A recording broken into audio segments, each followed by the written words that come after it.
தக்காளி சோறு ரெடிங்க. ஆமாங்க, சமைச்சாச்சு, சாப்பிட போகிறேன் பாருங்க. இது மாம்பழம் தொட்டுக்க, இது வெங்காயம், தக்காளி சோறு எடுத்து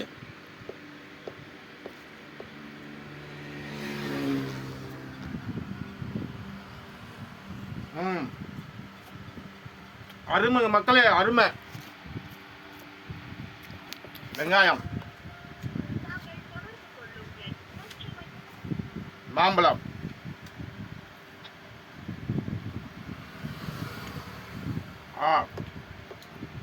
இன்னொரு ரூபா சோறு.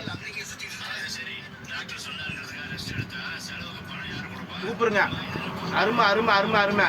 இதே மாதிரி நீங்களும் தக்காளி சோறு செஞ்சு ஆனியன் பக்கத்தில் வச்சு மாம்பழம் இருக்குது சாப்பிட்டு பாருங்க. சூப்பராக இருக்கும், சூப்பராக இருக்கும், சூப்பராக இருக்கும்.